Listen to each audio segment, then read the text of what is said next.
Dramatikong pagbubukas at pambungad sa viral na kwento ng madilim na sikreto ng ina-inahan at anak-anakan. Isipin ang isang ina-inahan na tila banayad at masikap na nag-aayos ng mga bulaklak ng lotus sa hardin ng kanilang bahay, ngunit nagtatago pala ng pinakamadilim na sikreto sa ilalim ng pond. Ang pond na laging malinaw ang tubig, kung saan payapang lumalangoy ang mga koi fish, ay may itinatago na hindi kailanman inakala ng sinuman. Isang gabi, isang anak-anakan ang naglaho na parang bula, at bawat patak ng tubig sa pond ay nagsimulang bumulong na tila gusto nilang isalaysay ang katotohanang matagal nang nalunod. Ginawa ba talaga ng ina-inahan ang isang bagay na hindi makatao at ano ba talaga ang nakatago sa ilalim ng lotus pond? Inyo pong pinapanood ang isang makabagbag damdaming tunay na kwento, isang mahabang salaysay tungkol sa pag-ibig, kasalanan at pagsisisi.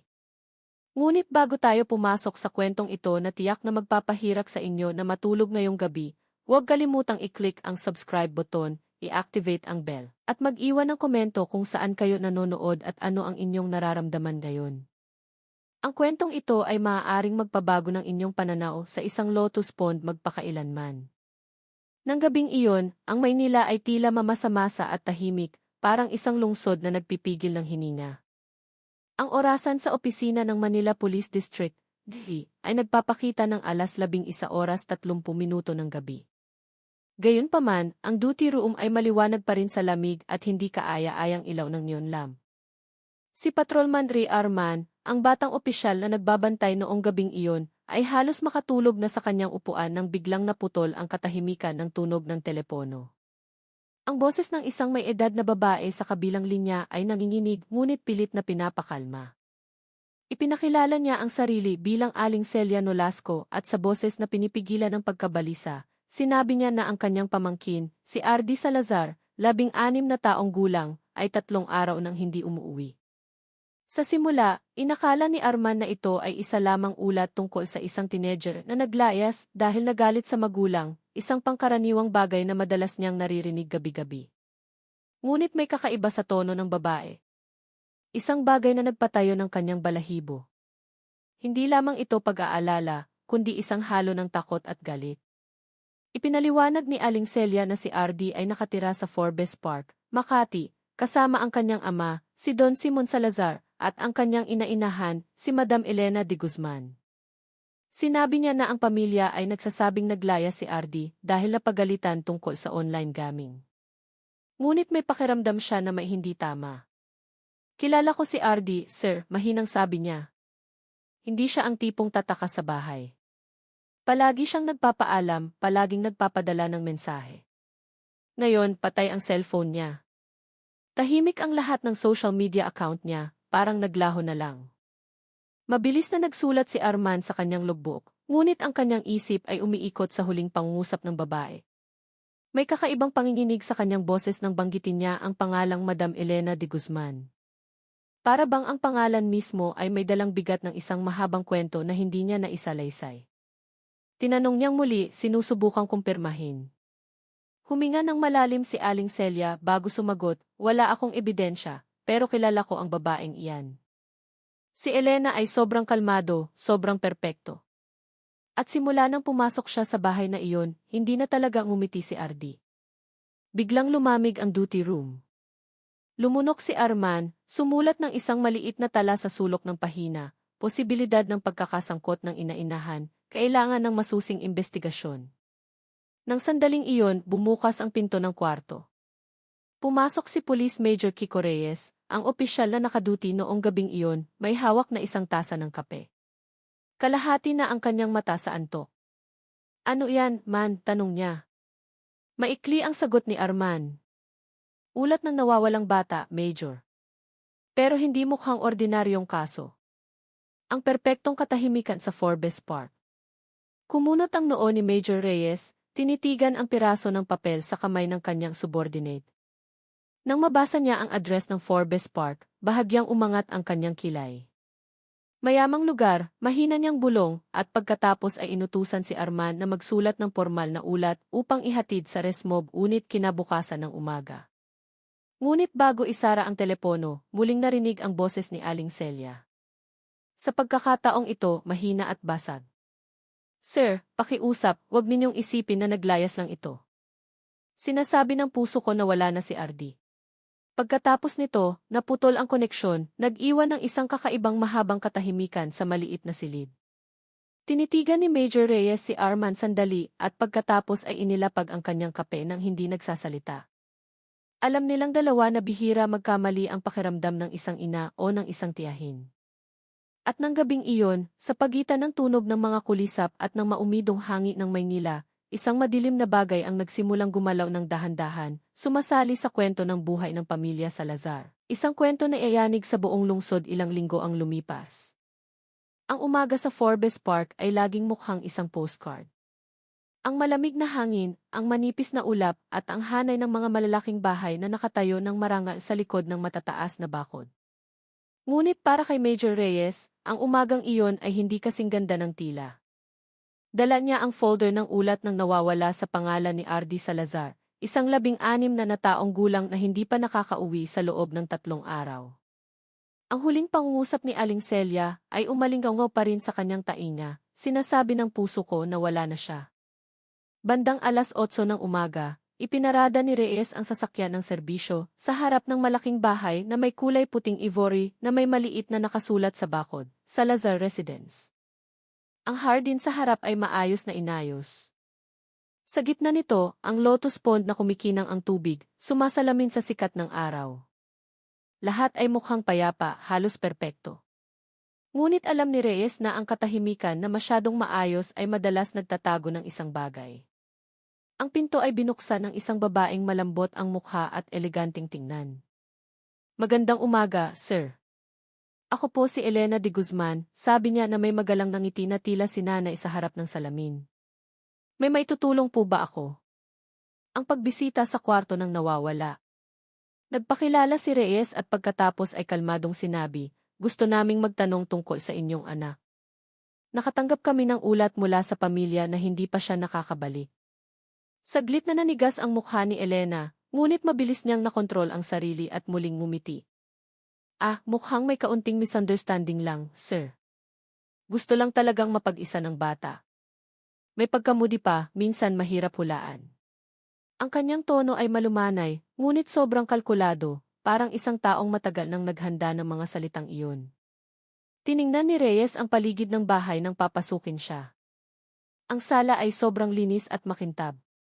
Tila bagong polish kagabi, hindi isang bahay, kundi isang display case ng pekeng katahimikan. Walang ni isang patak ng alikabok sa marble table, walang nakatagilid na magasin sa estante.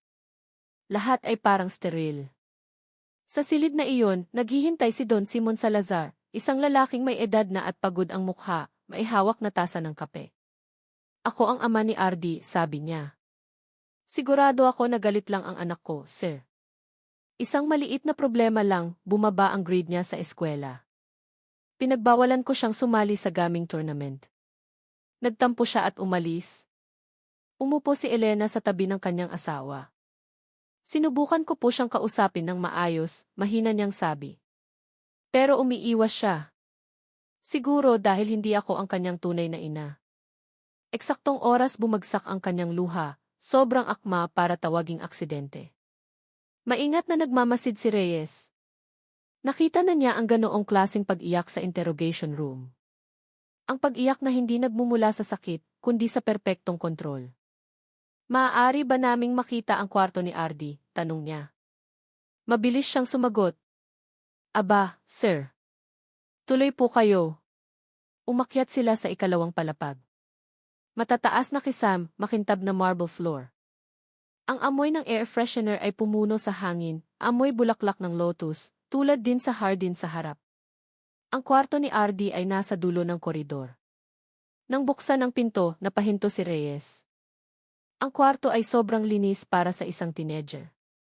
Ang study table ay perpektong nakaayos. Ang puting bedsheet ay nakaplansa. Walang bakas ng buhay. Tanging makapal na katahimikan. Para bang ang silid ay kakatapos lamang sterilize mula sa lahat ng alaala. Ito ang kwarto ni RD, tanong ni Reyes. Opo, sir, malambing na sagot ni Elena. Madalas ko po kasing ayusin ang kwarto niya. Hindi ko kasi matiis ang kalat. Ang dalawang salita, alam ko di. Dahan-dahang tumango si Reyes at lumapit sa study table. Naroon lamang ang isang nakasarang laptop at isang larawan ng pamilya sa silver frame, si Simon, Elena, at RD, lahat nakangiti. Ngunit ang ngiti ni RD ay tila pilit, parang isang taong pinipilit maging masaya sa harap ng kamera. Yumuko siya at nakita ang isang nakatuping papel sa ilalim ng paanan ng mesa. Nakasulat dito ang dalawang salita sa mabilis na sulat kamay, alam ni ako tahu. Walang petsa, walang pangalan. Ang dalawang salita lamang na iyon ay sapat na para bumilis ang tibok ng puso ni Reyes. Bago umalis, tumayo siya sa harap ng bintana ng kwarto. Mula roon, kitang-kita ang likod ng hardin. Ang malaking lotus pond ay tila kalmado, sumasalamin sa liwanag.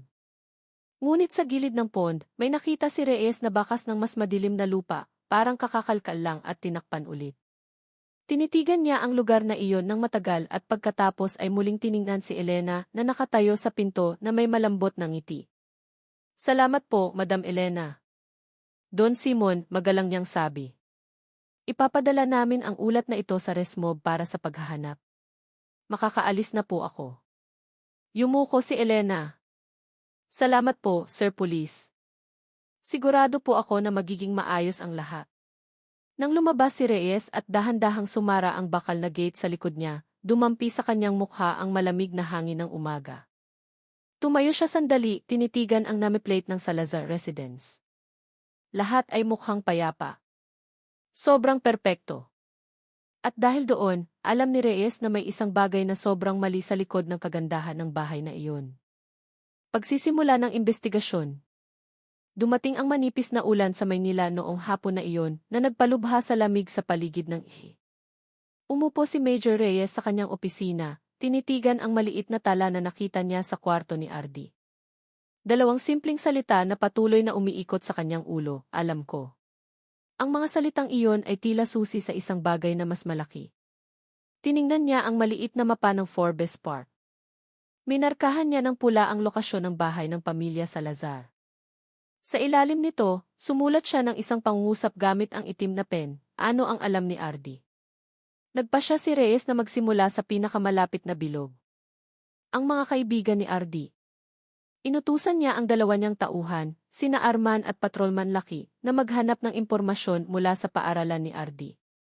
Kinagabihan, bumalik sila dala ang listahan ng pangalan at address ng tatlong matalik na kaibigan, Bim, Mia at Ray. Pinili ni Reyes na puntahan sila ng mag-isa, pakiramdam niya ay may mga bagay na tanging sa mata at panginginig ng boses lamang maririnig. Ang unang bahay na pinuntahan niya ay ang kay Bim sa lugar ng Greenbelt. Si Bim, isang matangkad at payat na teenager na may magulong buhok, ay tila nerbiyoso nang makita ang pulis na dumating. Pinaupo niya si Reyes sa terrace habang naghahanda ng tsaa ang kanyang ina. Malumanay ang tono ni Reyes, hindi tulad ng isang nag-i-intimidate na investigador, kundi tulad ng isang tiyuhin na gustong umunawa. Bim, kailan mo huling nakita si RD? Tanong ni Reyes. 2 araw po bago siya nawala, sir. Pumunta siya sa internet cave malapit sa school, sabi niya, magpa-practice daw para sa game tournament sa susunod na linggo, mahinang sagot ni Bim. Pero kakaiba siya nitong nakaraan, sir. Mas tahimik kaysa dati. Mahilig mag-isip-isip. Mag-isip-isip tungkol sa ano? Nag-alinlangan si Bim sandali at pagkatapos ay yumuko. Sabi niya, may itinatago ang kanyang ina-inahan. Akala ko, nagbibiro lang siya, pero sobrang seryoso siya noong gabing iyon. Sabi niya, kung tama ako, malalaman ng lahat kung sino talaga si Madam Elena de Guzman. Nang sabihin niya iyon, sobrang hina ng boses niya, parang takot na may makarinig. Matagal na tinitigan ni Reyes ang bata at pagkatapos ay mabilis na nagsulat sa kanyang notebook. Ang tono ni Bim ay tapat, puno ng takot. Alam mo ba kung ano ang ibig niyang sabihin? Umiling si Bim. Hindi po, sir. Pero nagpakita siya ng litrato sa cellphone niya. Lumang litrato, parang galing sa dyaryo. Pero bago ko pa makita ng malinaw, dinelete niya na. Sabi lang niya, malapit ko nang malaman ang lahat. Nagpaalam si Reyes ng malumanay, tinapik ang balikat ni Bim. Salamat, iho. Kung may maaalala ka, kahit gaano pa kaliit, tawagan mo ako. Huling mensahe ni RD at ang lumang hard drive. Papalubog na ang araw nang dumating si Reyes sa bahay ni Mia. Isang babaeng may malambot na mukha at pulang mata dahil sa pag-iyak.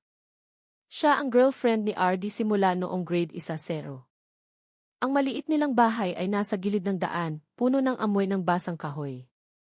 Hinayaan ng ina ni Mia si Reyes na kausapin ang kanyang anak na babae nang silang dalawa lang sa sala. Mia, mahinang sabi ni Reyes. Alam kong mahirap ito, pero kailangan naming malaman kung ano ang itinatago ni RD. May narinig ka ba?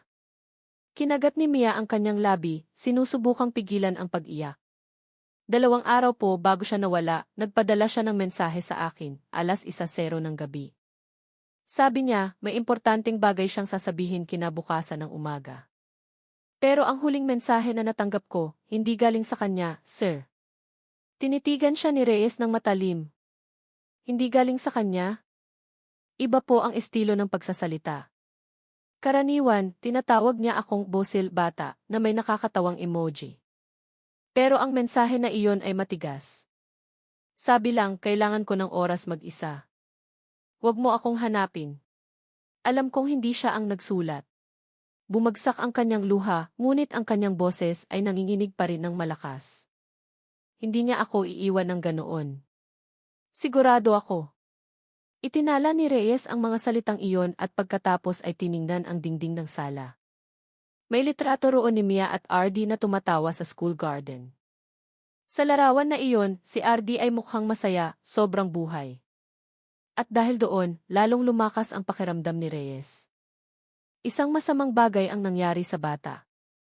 Kinagabihan, nagpasya si Reyes na puntahan ang huling kaibigan, si Ray, na part-time na nagtatrabaho sa isang computer shop sa Recto.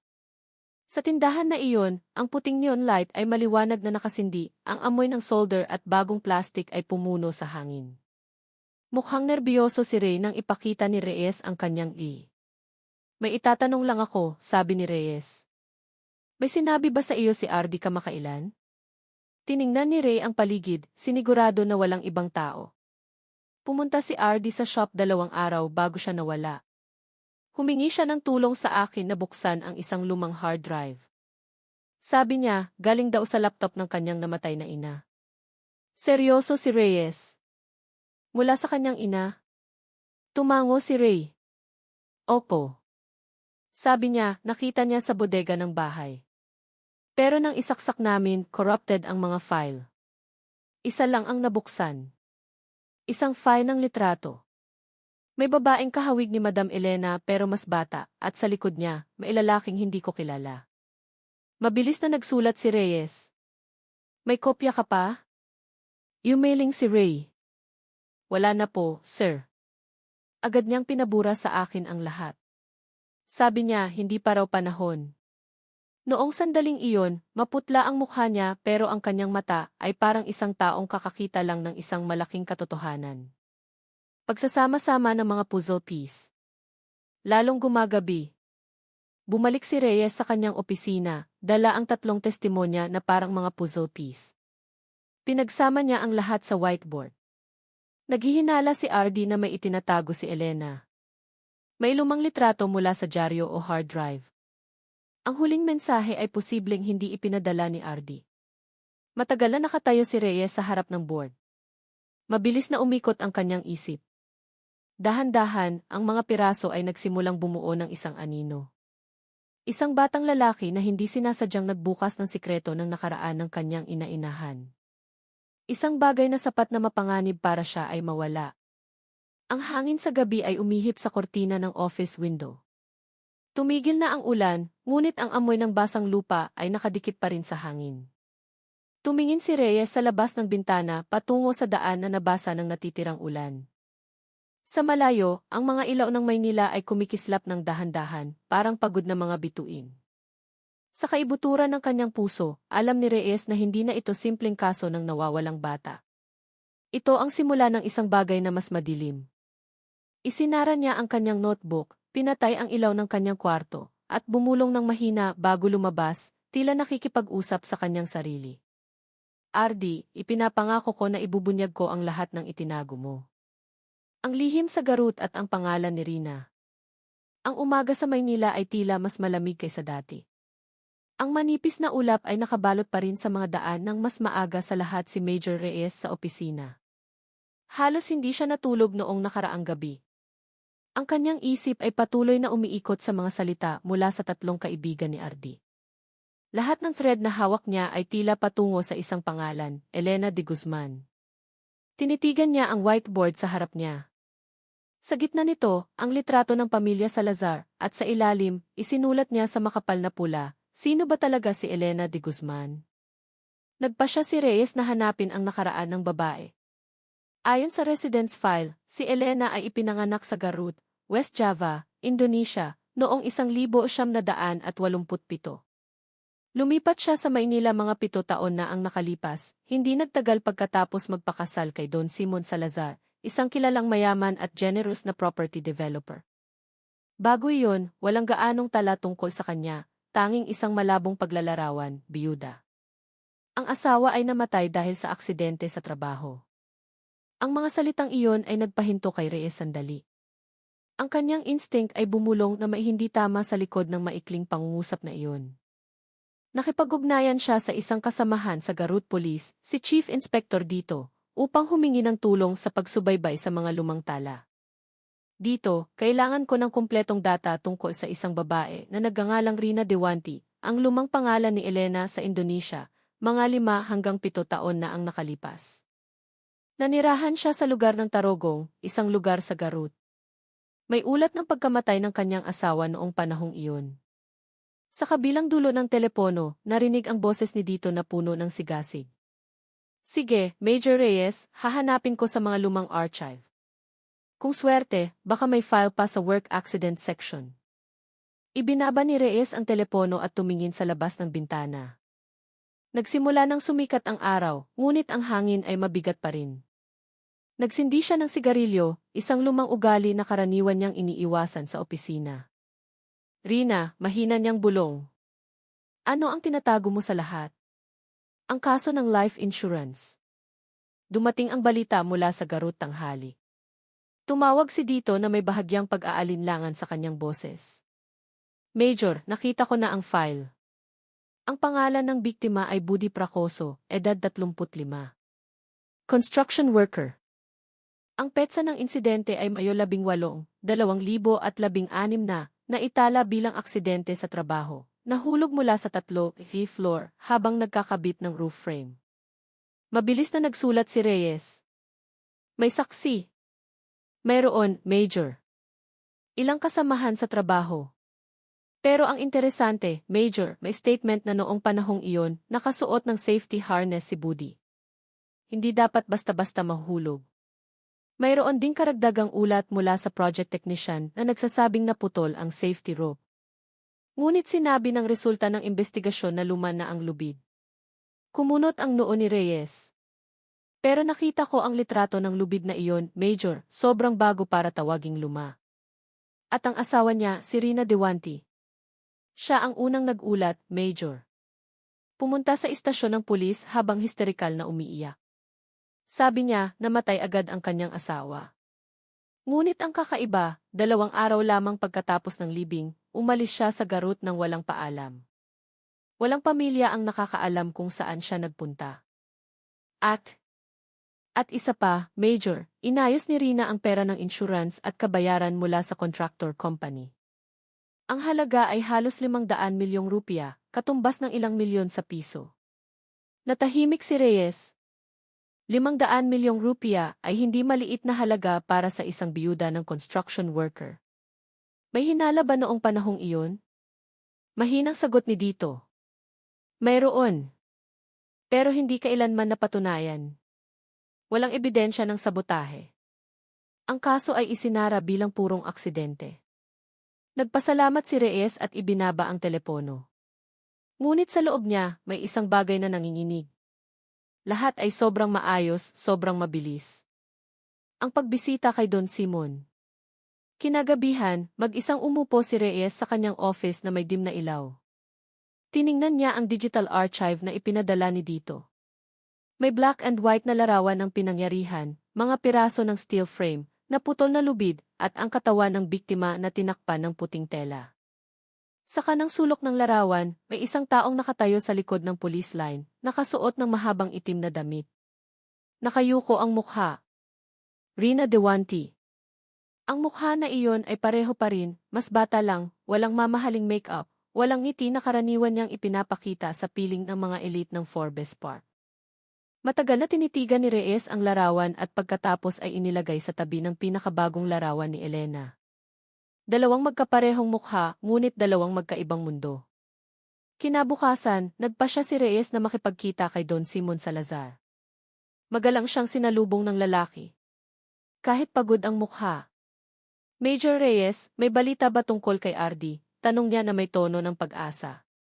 Tinitigan siya ni Reyes nang may empatya. Sinusubukan po namin, Don. Pero kailangan kong magtanong ng kaunti tungkol sa inyong asawa. Bahagyang nagulat si Simon.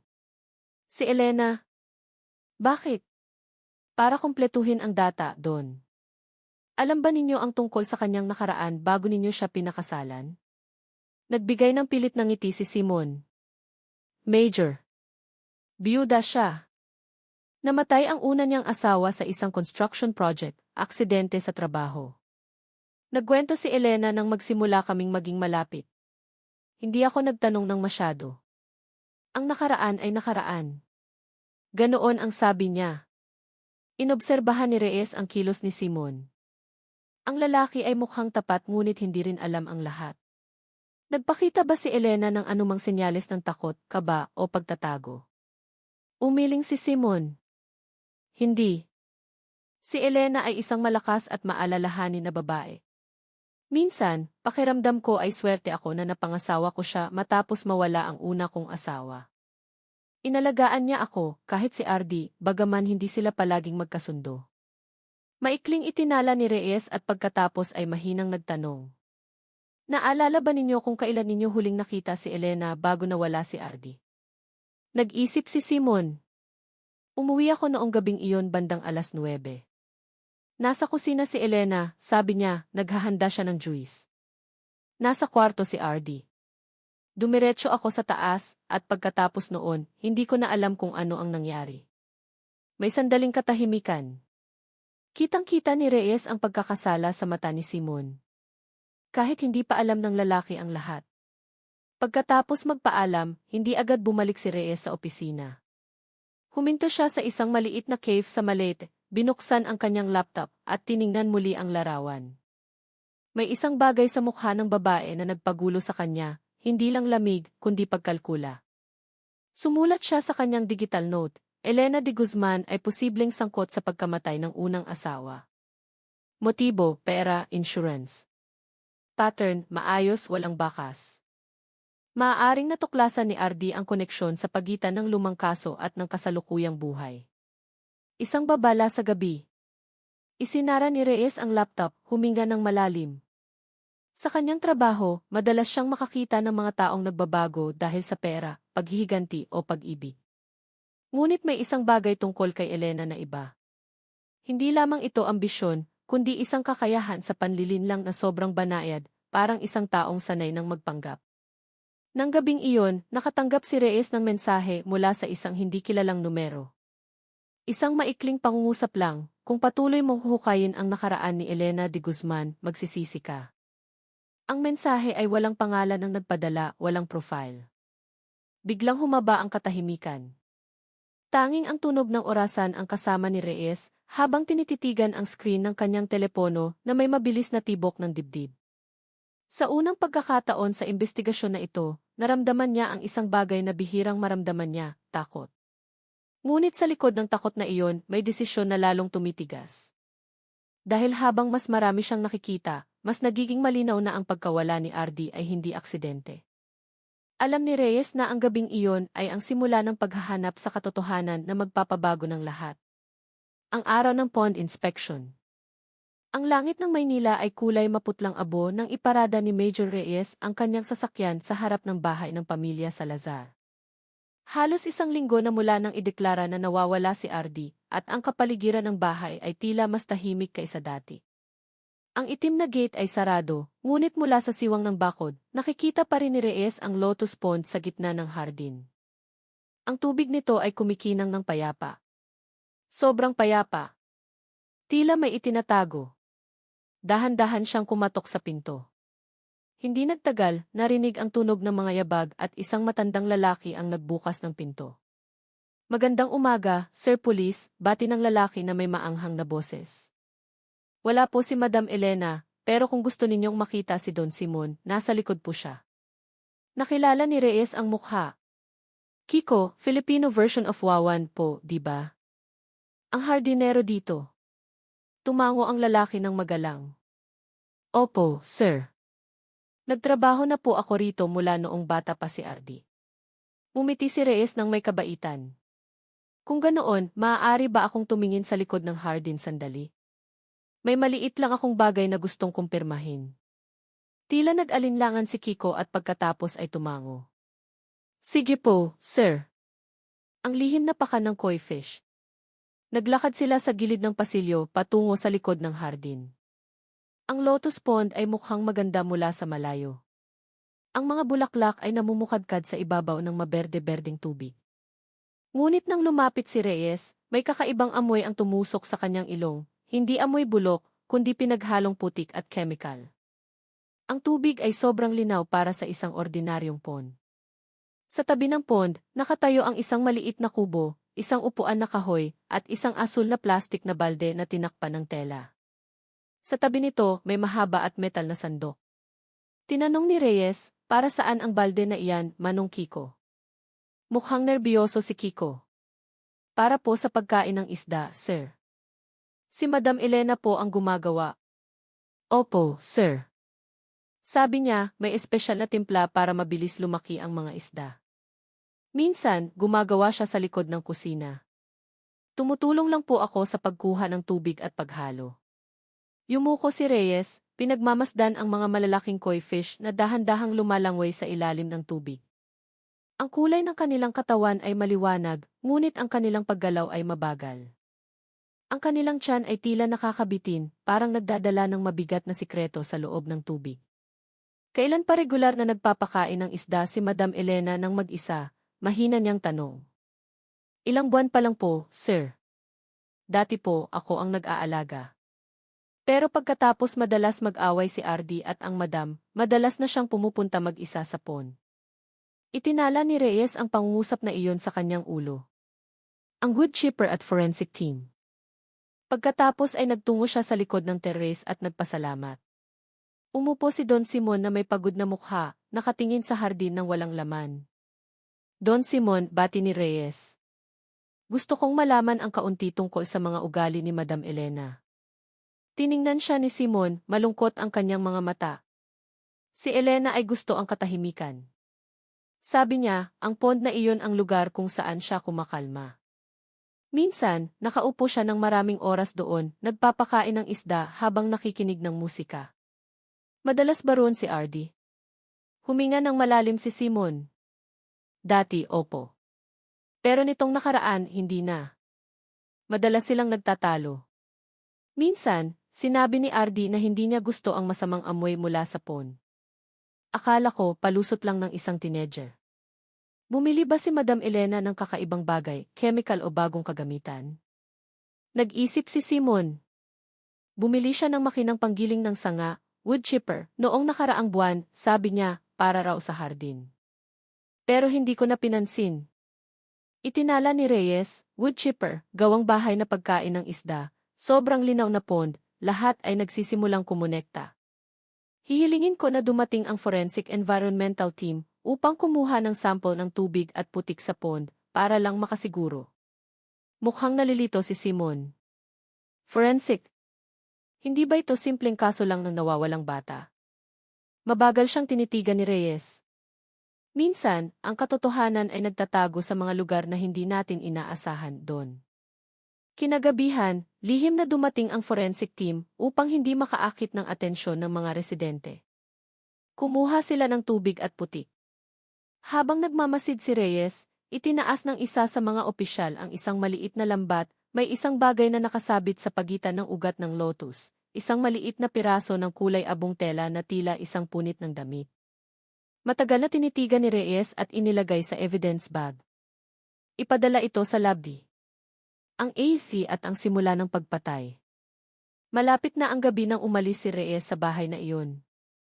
Mula sa loob ng kotse, tinitigan niya ang lotus pond na ngayon ay madilim na. Ang ibabaw nito ay sumasalamin sa langit ng takip silim, parang isang itim na salamin. Sa kaibuturan ng kanyang puso, alam niya na ang pond na iyon ay nagtatago ng higit pa sa isda at bulaklak. Kinagabihan sa opisina, binasa ni Reyes ang initial report mula sa forensic team. Ang tubig sa pond ay naglalaman ng mataas na level ng nitrogen at di pangkaraniwang protein residue, Major, sabi ng opisyal. May organic material na nabubulok doon. Natahimik si Reyes. Organic material? Opo, posibleng galing sa laman.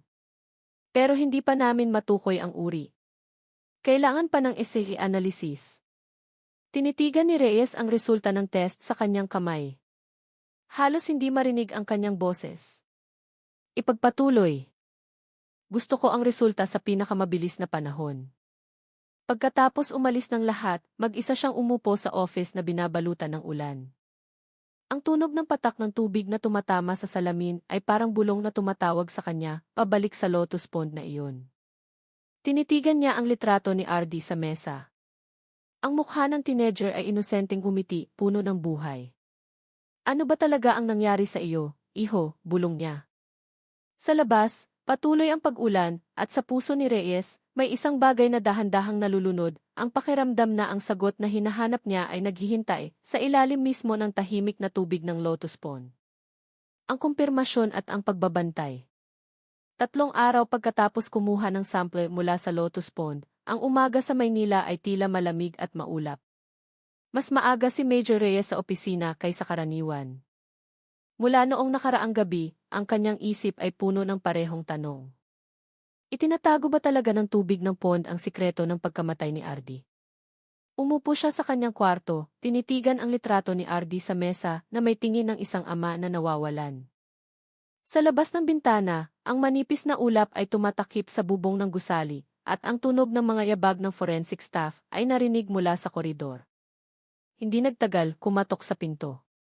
Pasok, dahan-dahang sabi ni Reyes. Isang batang lalaki na nakasuot ng laboratory uniform ang pumasok, ay dalang makapal na asul na folder. Lumabas na po ang resulta ng assay analysis, Major. Dahan-dahang tumayo si Reyes. Halos nanginginig ang kanyang boses. Mula sa pond na iyon? Opo, Major. Nakita namin ang natitirang organic tissue na nabubulok sa putik at tubig ng pond. Ang ihi nito ay tugma sa sample ng buhok mula sa suklay ni RD Salazar. Nalamig ang silid. Tanging ang tunog ng orasan ang tila nagmamarka ng bawat segundo ng pagkawala. Tiningnan ni Reyes ang folder sa kanyang kamay at pagkatapos ay huminga ng malalim. Sigurado ka? 3 beses po naming na-test, Major. Pareho po ang resulta. Ang percentage ng match ay umabot sa 79.9%. Yumuko ang opisyal, tila napagtanto ang bigat ng balita na kanyang ibinigay. Dahan-dahang isinara ni Reyes ang folder. Walang salita ang lumabas sa kanyang bibig sa loob ng ilang segundo. Sa wakas, sinabi niya sa mahinang boses, "Salamat. Huwag mong ipaalam ang resulta na ito sa sinuman maliban sa akin." Masusunod, Major. Ang maskara ni Elena. Pagkatapos umalis ng opisyal, sumandal si Reyes sa kanyang upuan. Ang kanyang dibdib ay mabigat, parang kakawala lang ng isang taong malapit. Alam niya na kung tama ang ulat na ito, patay na si RD, at malamang na nangyari ang pagkamatay sa sarili niyang bahay. Tiningnan ni Reyes ang litrato ng pamilya Salazar na nakapaskil sa investigation board. Ang ngiti ni Elena na dating tila malambot ay ngayon ay malamig na, parang isang maskara na nagtatago ng isang bagay. Elena de Guzman, mahina niyang bulong. Ano ang ginawa mo? Nagsindi siya ng sigarilyo.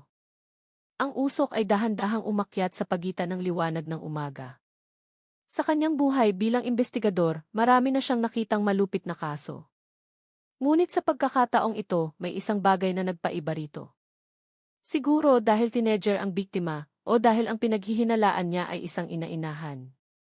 Tanghali, tinawag ni Reyes ang dalawa niyang tauhan, sina Arman at Lucky. Simula ngayon, gagawa tayo ng lihim na pagbabantay kay Elena de Guzman, sabi niya sa matigas ngunit mahinang tono. Hindi natin siya dapat paghinalain. Subaybayan ang lahat ng kanyang paggalaw. Sino ang dumating, saan siya pumunta? Report bawat 4 na oras. Tumango si Arman. Masusunod, Major. Kailangan ba nating isecure si Don Simon? Hindi pa, sagot ni Reyes. Gusto kong malaman kung gaano kalaki ang kamalayan ni Elena na binabantayan natin siya. Ang bulong sa pond. Malapit na ang hapon, sumali si Reyes sa isang maliit na team na naghahanda ng simpleng kagamitan sa pagsubaybay sa paligid ng bahay ni Elena. Naglagay sila ng maliit na kamera sa likod ng flower pot malapit sa gate at isang mikropono sa sala, sa tulong ni Manong Kiko, ang hardinero na ngayon ay lihim na nakikipagtulungan. Manong Kiko, sabi ni Reyes habang tinatapik ang kanyang balikat. Kung may anumang kakaiba, agad mo akong tawagan. Pero huwag mong sasabihin sa sinuman. Lumunok si Kiko, tensyonado ang mukha. Opo, Sir Police. Natatakot din po ako. Simula nang mawala si RD, madalas na magsalita mag-isa si Madam Elena malapit sa pond. Minsan, gitna ng gabi. Magsalita mag-isa. Opo, parang tinatawag ang pangalan ni RD ng mahina, pagkatapos ay tahimik ng matagal. Minsan, naririnig ko ang tunog ng tubig, parang may humahawak sa ibabaw. Mabilis na nagsulat si Reyes at pagkatapos ay tumingin sa pond mula sa likod ng salamin ng bintana. Nang hapong iyon, ang sikat ng araw ay pahilis na bumagsak sa ibabaw ng tubig, na nagpapakita ng anino ng mga bulaklak ng lotus na parang maliliit na kamay na kumakaway mula sa loob. Ang 4 na salita sa Kithe. Kinagabihan, bumalik si Reyes sa kanyang opisina. Binuksan niya ang unang camera footage na kinuha noong hapon. Ipinapakita ng larawan ang harap ng bahay sa Lazar. Tahimik. Narinig lamang ang tunog ng mga ibon at paminsan-minsang pagdaan ng sasakyan. Ngunit bandang 8:00 ng gabi, nakita ang figura ni Elena na lumabas sa likod ng pinto na may dalang puting mangkok. Dahan-dahan siyang naglakad patungo sa pond, umupo sa gilid, at pagkatapos ay mahinang nagsalita. Nakuha ng mikropono ang mga pira-pirasong salita. Patawarin mo si inay, iho. Gusto lang ni inay ng kapayapaan. Lahat ng ito ay para sa ating ikabubuti. Dahan-dahang umalon ang tubig ng pond, tila sinasagot ang mahinang paghingi ng tawad. Pinahinto ni Reyes ang footage, tinitigan ang screen ng matagal. Mabigat ang kanyang hininga. Ang kanyang isip ay nagulo sa pagitan ng galit at awa. Alam niya na kung totoo na pinatay ni Elena si RD, may mas malalim na dahilan sa likod nito. Ngunit anuman ang dahilan, walang makakapagpaliwanag sa aksyon na iyon. Dahan-dahang isinara niya ang laptop at tumayo, tinitigan ang bintana na binabasa ng ulan. Ang liwanag ng lungsod ay kumikinang sa likod ng ulap na lumilikha ng isang malabong refleksyon sa salamin ng kanyang kwarto. Confrontation, ang katotohanan na nagtatago sa tubig. Huminga ng malalim si Reyes. Sa kanyang puso, alam niya na nagbago na ang direksyon ng investigasyon na ito, mula sa kaso ng nawawalang bata, naging sinadyang pagpatay. Ngunit alam din niya na kailangan niyang mag-ingat. Si Elena ay hindi ordinaryong babae. Siya ay kalmado, maayos at kalkulado. Upang ibunyag ang katotohanan, kailangan ni Reyes na pumasok sa mundo ni Elena nang hindi niya namamalayan. Binuksan niya ang kanyang notebook at isinulat ang huling pangungusap noong gabing iyon. Bukas, haharapin ko si Elena de Guzman ulit.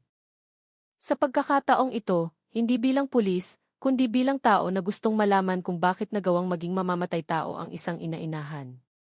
Ang bahagi ng paghahanap sa safe at flash drive ay isasagawa na ni Reyes dahil wala si Elena sa bahay. Ang black notebook at ang flash drive. Ang umaga pagkatapos ng tensyonadong paghaharap sa Forbes Park, ang Maynila ay binalot pa rin ng malambot na lamig. Nagpasya si Major Reyes na hanapin ang pinakatahimik na bakas, ang bakas ng isang bata sa kanyang sariling personal na espasyo. Nagsimula siya sa paaralan ni RD, nakipag-usap kay Yenv Loida, ang matulungin at masikap na guidance counselor. Mula sa maliit na silid na may amoy ng papel at tisa, ikinuwento ni Yenv Loida na sa loob ng huling buwan, si RD ay mas tahimik, ngunit nakatutok. Madalas siyang nanghihiram ng mga lumang dyaryo sa library at nagpiprint ng mga artikulo tungkol sa aksidente sa trabaho, insurance, at isang maikling report tungkol sa isang construction project sa Garut noong 2016 na. Nagtanong siya, maaari bang magdemanda ang pamilya kung may hindi tama sa safety rope, mahinang sabi ni Ken. Loida. Pero nang tanungin ko kung may problema ba sa bahay, ngumiti lang si RD at sinabing, gusto ko lang maging maayos si Papa. Ang pangungusap na iyon ay nanatili sa isip ni Reyes habang nagmamaneho siya patungo sa bahay ng pamilya Salazar. Sa terrace, sinalubong siya ni Don Simon na may malalim na guhit ng pagsisisi sa paligid ng kanyang mga mata. Ipinaliwanag ni Reyes ang pangangailangan na suriin ulit ang kwarto ni RD, sa pagkakataong ito ng mas detalyado, at humingi siya ng formal na pahintulot. Tumango si Simon ng walang gaanong salita, tila ipinagkakatiwala ang lahat ng pag-asa niya sa kalmado ng boses ni Reyes. Ang lihim sa ilalim ng drawer. Ang susi ay inikot, bumukas ang pinto ng kwarto, at ang hangin na lumabas ay malamig, naglalaman ng mahinang amoy ng sabon. Ang kwarto ay maayos, malinis ang study table, nakakandado ang closet, makinis ang kama. Ngunit para kay Reyes, ang kaayusan ay hindi natural. Hindi ito kaayusan ng isang teenager, kundi isang paglilinis na sinusubukang takpan ang bakas ng paggalaw ng tao.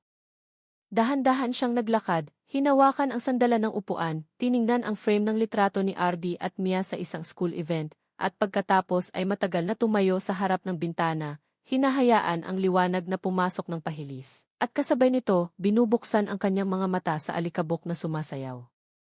Ang alikabok ay clue, naisip niya. Sa isang silid na madalas linisin, ang alikabok ay dadapo sa mga lugar na bihira hawakan. Ibinaling ni Reyes ang kanyang tingin sa table drawer. Hinilan niya ang isa-isa, walang laman ang itaas na drawer. Ang gitna ay naglalaman ng mga gamit sa pagsulat. Ang ilalim na drawer ay tila mababaw. Hinaplos ni Reyes ang gilid ng kahoy sa loob. Nakakita siya ng isang makitid na puwang sa ilalim na board. Sa dulo ng manipis na ruler, dahan-dahan niyang inangat. Ang ilalim na board ng drawer ay umangat, nagpapakita ng isang maliit na butas. Doon, may isang kulay abong tela na supot na maayos na nakatupi, at sa loob nito, isang itim, malabong notebook. Dahan-dahang tumibok ang puso ni Reyes. Hindi dahil sa kilig ng pagkatuklas, kundi dahil sa paghanga. Isang bata ang nagsisikap na itago ang katotohanan, hindi para sa kanyang sarili, kundi para sa ama na kanyang minamahal. Ang tala ng pagsisiyasat ni RD. Binuksan niya ang unang pahina. Ang sulat kamay ni RD ay siksik, matigas. Ang mga petsa ay maayos na nakasulat sa kanang itaas na sulok. Ang mga tala ay nagsimula mga 3 buwan na ang nakalipas. Rina madalas sa pond hapon. Isda lumalaki. Amoy ng tubig minsan nakakahilo. Ang ilang sumunod na pahina ay binanggit ang makinang panggiling ng sanga na dumating dahilan para sa compost. Pagkatapos, isang maliit na sketch ng likod ng hardin na may cross mark malapit sa kahoy na kubo. May isang pahina na nagpahinto kay Reyes, may pamagat na, Garut. Doon, kinopya ni RD ang mga piraso ng pangalan, Budi Pracoso 2016 na. Safety rope na putol. Project Supervisor F. Ang huling letra ay tila sadyang ginawang malabo. Sa kaliwang margin, gumuhit si RD ng araw patungo sa salitang insurance at pagkatapos ay sumulat, kung tama ako, lahat magbabago. Ang flash drive at ang huling pahina. Ipinikit ni Reyes ang kanyang mga mata sandali, huminga ng malalim. Tumingin siya sa likod hanggang sa nakita niya ang entry na may petsang 2 linggo bago nawala si RD. Nakita si Ray, lumang hard disk ni inay. May litrato kasama ang lalaki na may project hat. Itago ang kopya, hindi pa risk. Ang salitang risk ay dobleng nakasalungguhit. Pagkatapos, sa mas bagong pahina, nakita ang maikling pangungusap na nakita ni Reyes sa piraso ng papel sa crime scene. Alam ni ako taho. Sa ilalim nito, dinagdagan ni RD, kung may mangyari sa akin, tingnan ang itaas na ventilation ng closet, may maliit na susi. Tumingala si Reyes, tinitigan ang kahoy na ventilation sa itaas ng closet, maliliit na kahon na tila dekorasyon lang.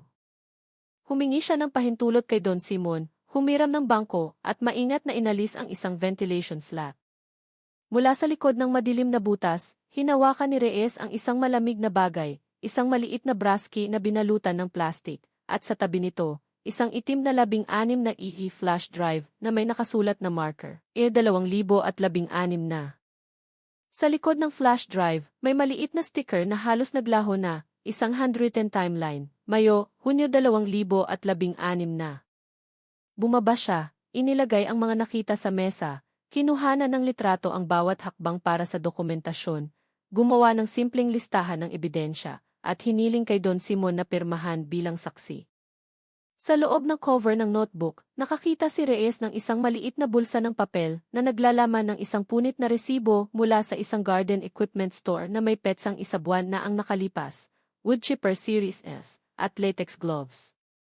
Sa sulok ng bulsa, may isang maliit na malinaw na supot na naglalaman ng mga natitirang butil ng pakan na may matalim na amoy, katulad ng amoy na naramdaman ni Reyes sa gilid ng pond. Ang lahat ng maliliit na piraso na ito, kapag maingat na pinagsama, ay nagsimulang bumuo ng malaking larawan na matagal na niyang kinakatakutan. Ang rendezvous sa stasyon. Nag-vibrate ang telepono ni Reyes, isang mensaheng boses mula kay Mia na pumasok noong umaga, ngunit ngayon lang niya narinig. Ang boses ni Mia ay pilit na pinipigilan ang pag-iyak. Sir, 2 araw po bago nawala si RD, sinabi niya na makikipagkita siya sa isang taong nagngangalang A sa coffee shop malapit sa Paco Station. Sabi niya, gusto lang niyang kumpirmahin ang isang huling bagay. Pinigilan ko siya. Pero sabi ni RD, pagkatapos nito, matatapos na ang lahat. Tiningnan ni Reyes ang pahina ng notebook na nagbanggit ng initial. Coffee shop malapit sa train station, isang maingay na lokasyon, ngunit puno ng nakatagong sulok. Isang lugar kung saan madaling makalampas ang mga tao nang hindi namamalayan. Minarkahan niya ang tala na iyon sa kanyang isip, itinatago ito bilang isang bagong direksyon. Hindi lang si Elena, kundi pati na rin ang figura ni A na tumawid mula sa nakaraan patungo sa kasalukuyan. Ang taong nakatayo sa gilid ng larawan. Inayos ni Reyes ang notebook, inilagay sa evidence bag. Bago lumabas ng kwarto, tumayo siya sa may pintuan, tinitigan muli ang silid na nagtatago ng natitirang buhay ng isang bata. Trophy ng maliit na tournament, poster ng game team, litrato kasama ang mga kaibigan, lahat ay nasa lugar pa rin. Parang naghihintay na umuwi ang may-ari at magsulat ng isang pahina pa na magsasabing, alam ko at ligtas ako.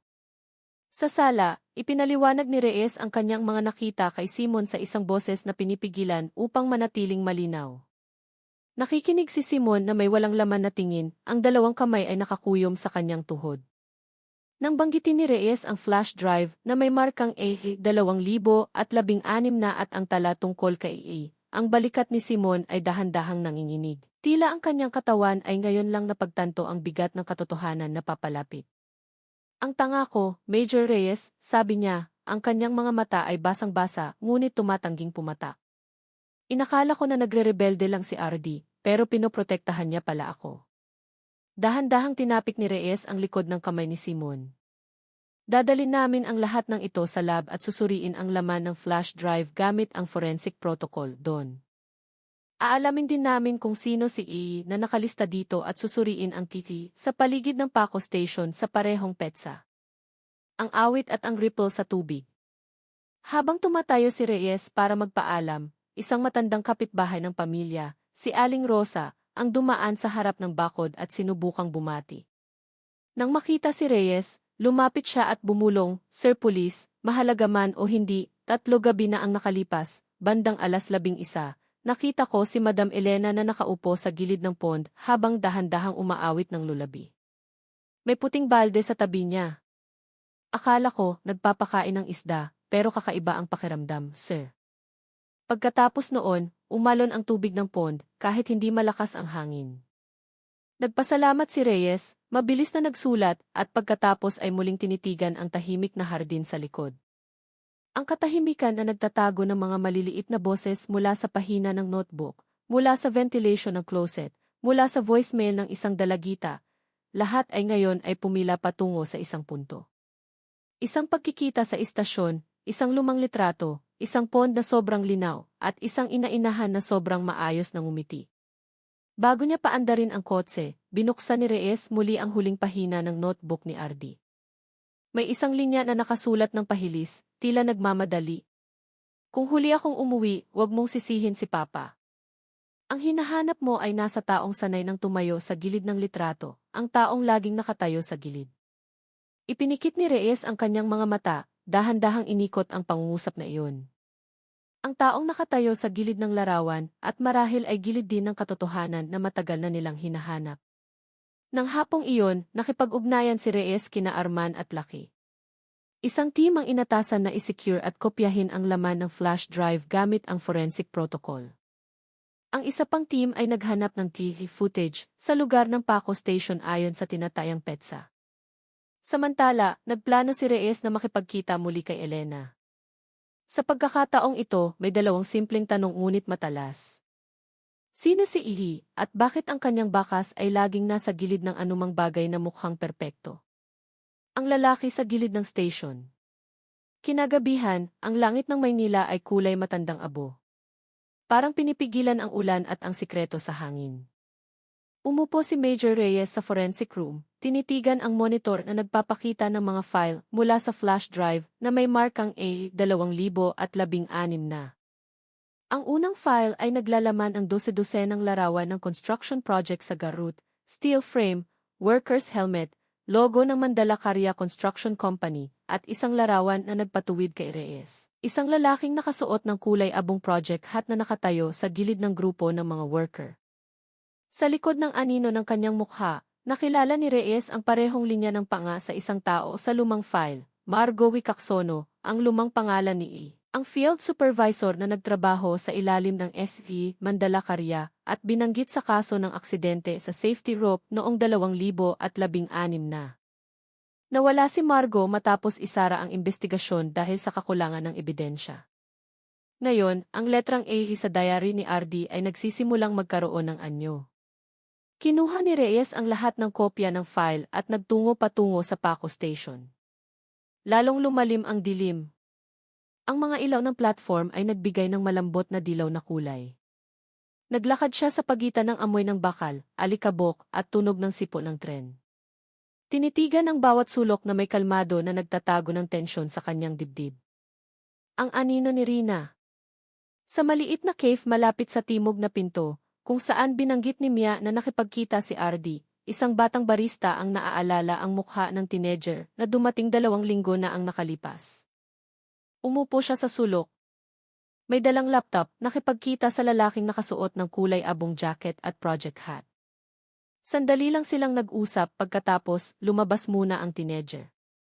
Ang lalaki ay nanatili doon hanggang lumipas ang huling tren. Ipinakita ni Reyes ang lumang litrato mula sa flash drive. Ito ba? Matagal na tinitigan ng barista at pagkatapos ay nag-aalangan na tumango. Parang siya, Major. Pero mas mahaba ang buhok niya ngayon. Nakita ko siyang ilang beses na tumatambay sa photocopy store sa tapat ng istasyon. Nagpasalamat si Reyes at tumawid sa tindahan na iyon. Sa maruming dingding ng tindahan, nakasabit ang mga nakaprint na larawan. Ang may-ari, isang may edad na lalaki na nagngangalang Ded, ay bumati sa kanya nang hindi alam na nakikipag-usap siya sa pulis. Inilagay ni Reyes ang isang larawan ng Garut Project sa mesa. Nakita mo na ba ang taong ito? Pumikit si Ded. Ah, si Margo. Paminsan-minsan sumasaglit. Nagpiprint ng mga dokumento. Sabi niya, maghahanap siya ng trabaho sa labas ng lungsod. Kailan ang huli? 2 araw na ang nakalipas. Bumili ng tiket patungong Silangan, Cebu, night train. Mabilis na nagsulat si Reyes at nagpanggap na sinusuri ang price list. Sa labas ng tindahan, tinawagan niya si Arman. Suriin ang passenger manifest noong gabing iyon, Cebu Express na tren, pangalan, Margo Wicaksono o alias. Ipadala rin ang larawan mula sa flash drive sa mga opisyal ng istasyon para sa verification. Ang patunay sa video. Habang naghihintay ng sagot, tinitigan ni Reyes ang riles na umaabot patungo sa silangan. Ang huling sikat ng araw ay sumasalamin sa bakal, parang isang manipis na linya sa pagitan ng nakaraan at kasalukuyan.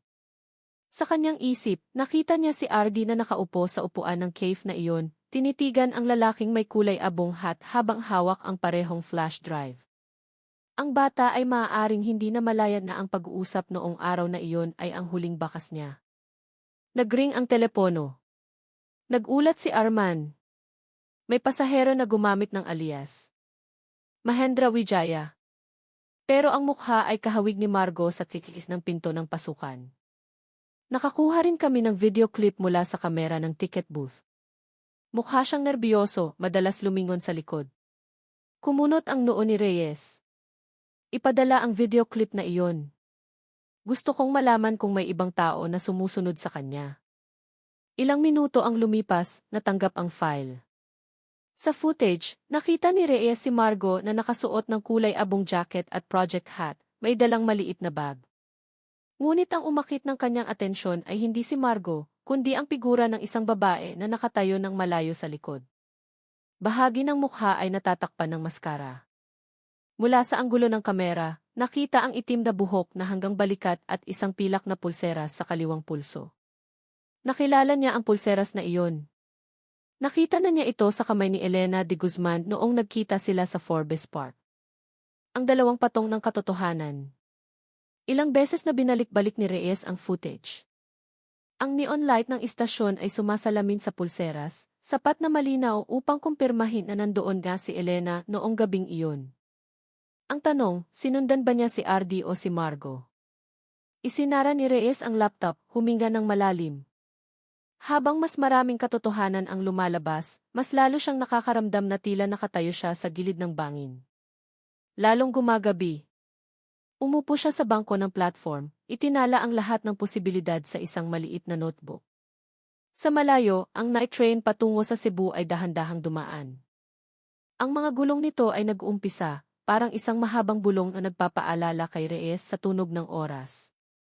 Nang maglaho ang dulo ng tren sa kurbada, nakatanggap si Reyes ng mensahe mula kay Lucky, "Major, nabuksan na namin ang ilang file sa flash drive. May isang video na may tagal na 3 minuto. Recording ng project meeting noong 2016 na." Sa likod ng screen, nakita si Margo na nakikipag-usap sa isang babaeng nakasuot ng puting damit. Match namin ang mukha. Ang resulta ay kahawig ni Elena de Guzman. Ipinikit ni Reyes ang kanyang mga mata. Lahat ng piraso ay nagsisimula ng magkasama. Mandalakaria Project sa Garut. Aksidente noong 2016 na. Si Margo na nawala at si Elena na may kinalaman simula pa noon. Marahil ay natuklasan ni RD ang koneksyon na iyon sa pamamagitan ng lumang larawan at ang pagkikita sa istasyon ang kanyang huling hakbang upang hingin ang katotohanan. Ang pag-amin at ang pagtubos. Kinabukasan, ang ulap ng Maynila ay bumaba ng mababa, sumisingit sa pagitan ng mga puno, tila nagtatago ng mga sikreto na hindi pa nasasabi. Sa hangin, may amoy ng basang lupa at ang tunog ng malayong kampana ng simbahan na dahan-dahang tumutunog. Tumayo si Major Reyes sa harap ng bahay ng pamilya Salazar, tinitigan ang bakal na gate na mukhang mas malamig kaysa dati. Dumating siya hindi lamang dala ang pagdududa, kundi pati na rin ang paniniwala na ang bawat katahimikan ay madalas nagtatago ng hindi pa humuhupang bagyo. Ang bell ay pinindot. Ang dahan-dahang yabag ay narinig mula sa loob. Lumabas si Elena de Guzman. Maputla ang kanyang mukha, malungkot ang kanyang mga mata, parang isang taong hindi natulog magdamag. "Major Reyes, hindi ko inakala na pupunta kayo ulit ng maaga." Ang kanyang boses ay patag, ngunit may mahinang panginginig sa dulo. "Kailangan kong pumunta, Madam," kalmadong sagot ni Reyes. "Kailangan nating mag-usap." Umupo sila sa sala. Inilapag ni Reyes ang flash drive sa mesa. Matagal na tinitigan ni Elena ang maliit na bagay na iyon, tila alam na niya kung ano ang nakatago sa loob. "Madam Elena," dahan-dahang nagsimula si Reyes. "Nakita namin ang recording ng Mandalakaria Project Meeting. Ang meeting na nangyari isang araw bago ang aksidente noong 2016 na. Nandoon kayo sa video." Hindi sumagot si Elena. Tanging ang kanyang mga kamay lamang ang dahan-dahang nanginginig sa kanyang kandungan. "Gusto kong magpaliwanag kayo," patuloy ni Reyes. "Bakit ninyo inutusan silang burahin ang ulat na iyon?" Isang mahabang katahimikan ang bumalot sa silid. Mula sa bintana, ang tunog ng ulan ay tila isang malambot na bulong na nagpipilit sa hangin. Ang puso na naging lason. Sa wakas, nagsalita si Elena. Wala akong pagpipilian, Major Reyes. Noong panahong iyon, bawat desisyon ko ay parang kutsilyo na may dalawang talim, iligtas ang daan-daang tao, pero patayin ang isang puso. Kung tumigil ang project, daan-daang tao ang mawawalan ng trabaho. Nagbanta ang kumpanya, at ako inakala ko na ipagpapaliban ko lang ang ulat na iyon hanggang huminahon ang sitwasyon. Pero may namatay, madam, sabi ni Reyes. Tinabunan ni Elena ang kanyang mukha ng kanyang kamay. Alam ko, at simula noon, hindi na ako nakatulog ng mahimbing. Tinitigan siya ni Reyes ng malalim. Alam ba ni Ardy? Yumuko si Elena. Nakita niya ang parehong video sa luma kong computer. Akala ko, nabura na. Nakita niya ang lahat, Major Reyes. At simula noong araw na iyon, nagsimula siyang lumayo. Ayaw niyang kumain, hindi siya nakikipag-usap sa akin. Sabi niya, hindi karapat-dapat si mama na magsalita tungkol sa kabutihan kung tinatabunan niya ang kasamaan. Basag ang kanyang boses sa dulo ng pangungusap. Natahimik si Reyes. Ang mga salitang iyon ay umalinggaw sa kanyang isip, mga salita mula sa isang bata na bigo, ngunit sapat na matapang na mahalin ang katotohanan. Kung gayon, nang gabing iyon, dahan-dahang tanong ni Reyes. Huminga ng malalim si Elena. Nang gabing iyon, sinabi ni Ardy na makikipagkita siya kay Margo. Gusto niyang dalhin ang video na iyon at pilitin si Margo na magsalita sa harap ng publiko. Ako natakot ako. Akala ko, kung magsasalita si Margo, masisira ang lahat. Gusto ko lang protektahan ang aking pamilya. Pumunta ako sa istasyon noong gabing iyon, pero nauna na si Ardy. Nakita ko silang nag-uusap sa cave malapit sa platform. Pagkatapos, nawala ang bakas ni Ardy. Si Margo lang ang lumabas ng istasyon ng mag-isa. Ang tubig na sobrang linaw. Ipinikit ni Reyes ang kanyang mga mata sandali. Kaya, akala ninyo na may ginawa si Margo kay Ardy. Dahan-dahang tumango si Elena. Wala akong ebidensya. Pero nang umuwi ako noong gabing iyon, nakita ko ang cellphone ni Ardy sa garahe. Sa screen, bukas pa rin ang isang hindi pa naipadala na mensahe. Mensahe para sa akin. Dalawang salita lang, alam Natahimik si Reyes. Ang dalawang salita na iyon ay parang suntok na nagbalik sa buong paglalakbay ng investigasyon sa simula. Madam Elena, dahan-dahan niyang sabi. Kailangan kong maging tapat. Nakita namin ang isa pang video mula sa flash drive G07. Sa video na iyon, inamin ni Margo na hindi siya naglakas loob magsalita dahil nakatanggap siya ng hush money mula sa isang tao. Itinuwid ni Elena ang kanyang ulo. Hindi ako nagbayad para manahimik, Major Reyes. Nagbayad ako para burahin ang aking pagkakamali, pero lumabas na wala pala akong nabura. Ang luha ay tumulo sa kanyang pisngi. Binayaran ko ang kasalanan ng takot at nawala ko ang aking anak bilang presyo. Hinayaan siya ni Reyes na umiyak ng ilang segundo. Pagkatapos, sinabi niya sa mahinang boses, ang katotohanan ay parang tubig, madam. Habang mas matagal mong pinipigilan, mas malaki ang current na sisira sa dam. Ngayon na ang oras para palayain ninyo. Ang katotohanan na naghihintay. Dahan-dahang tumango si Elena. Handa na ako, Major Reyes, pero kung maaari akong maging tapat. Hindi na ako natatakot sa batas. Natatakot lang ako sa pond na iyon. Tinitigan siya ni Reyes nang may pagtataka. Pond! Tiningnan ni Elena ang likod ng bahay. Ang tubig ay minsan sobrang linaw. Gabi-gabi, naririnig ko ang tunog na parang may humihinga mula sa ilalim. Tumayo si Reyes, tumingin sa labas ng bintana. Umulan pa rin, ngunit ang tunog ng bumabagsak na tubig mula sa hardin ay tila mas mabigat. Madam, maaari ko bang tingnan ulit ang pond na iyon? Dahan-dahang tumayo si Elena. Sige po. Naglakad sila sa mahabang koridor patungo sa likod ng hardin. Ang lotus pond ay maganda pa rin. Malinaw ang tubig, namumukadkad ang bulaklak, payapang lumalangoy ang mga koi fish. Ngunit naramdaman ni Reyes na may iba. May di pangkaraniwang amoy, amoy ng lupa na hinaluan ng metal. Tinitigan niya si Elena. Kailan ang huling beses na pinatuyo ang pond na ito? Walang laman ang tingin ni Elena. 3 buwan na ang nakalipas. Si RD ang humiling na huwag nang patuyuin ulit. Hayaan ang mga isda na maging payapa, sabi niya. Ang tunay na ilalim ng pond. Lumuhod si Reyes sa gilid ng pond, tiningnan ang refleksyon ng kanyang mukha na umaalog sa ibabaw ng tubig. Madam Elena, mahina niyang sabi. Bukas, darating ang forensic team upang suriin ang pond na ito. May isang bagay sa ilalim, sigurado ako. Ipinikit ni Elena ang kanyang mga mata, nanginginig ang kanyang katawan. Alam ko, Major Reyes, bulong niya, halos hindi marinig.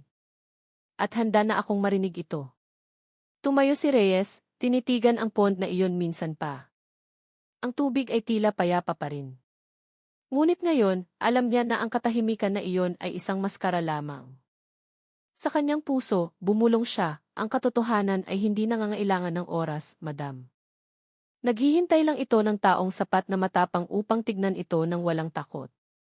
Ang bahagi ng huling pagtuklas ng katawan ni RD sa ilalim ng pond, at ang emosyonal na closure ay nangyari noong sumunod na araw, pagkatapos ng kumpirmasyon ni Elena.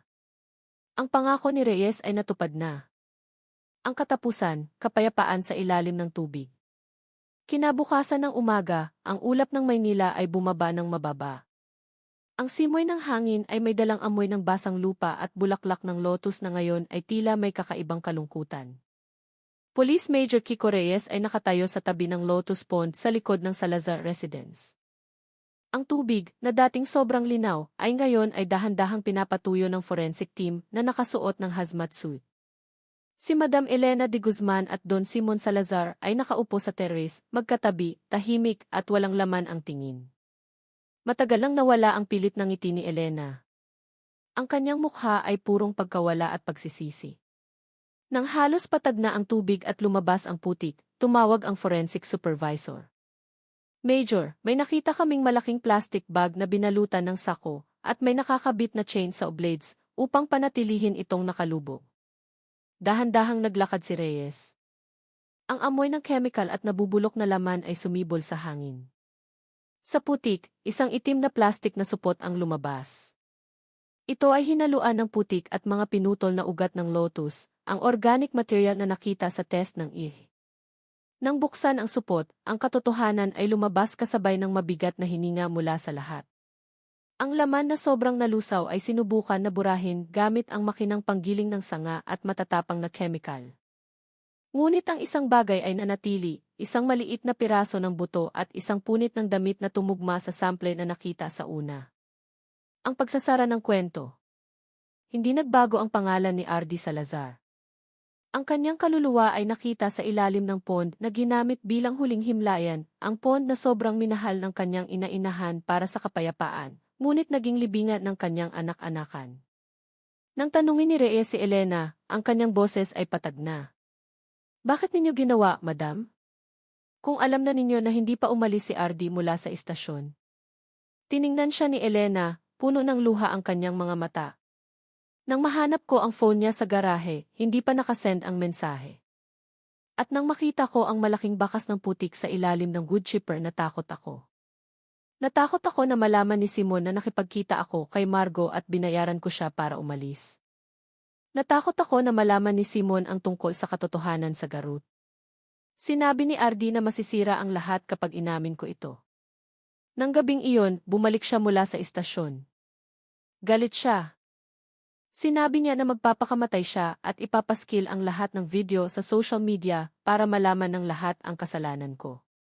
Sinabi niya na mas mabuti siyang mamatay kaysa maging anak ng isang killer. Nag-away kami. Itinulak niya ako.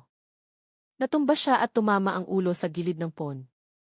Hindi ko sinasadya, Major Reyes. Gusto ko lang pigilan siya. Pagkatapos, tumakbo ako. Pagbalik ko, patay na siya. Nagpanik ako. Hindi ko kayang masira si Simon. Ang pond na iyon, sobrang linaw, iyon ang tanging lugar kung saan ako nakaramdam ng katahimikan. Ginawa ko ang lahat para burahin ang evidence. Para lang mapanatili ang peking kapayapaan. Ang aral ng pond. Naiintindihan na ni Reyes. Hindi lang ito pagpatay. Ito ay isang trahedya na nag-ugat sa isang kasalanan mula sa nakaraan at ang desperadong pagnanais na panatilihin ang isang perpektong facade. Si Elena ay nahuli sa kanyang sariling trap. Ang tubig na sobrang linaw ng Lotus Pond ay nagtago ng isang nakakabinging sikreto, ang walang buhay na katawan ng kanyang anak-anakan. Si Madam Elena de Guzman ay inaresto ng walang pagtutol.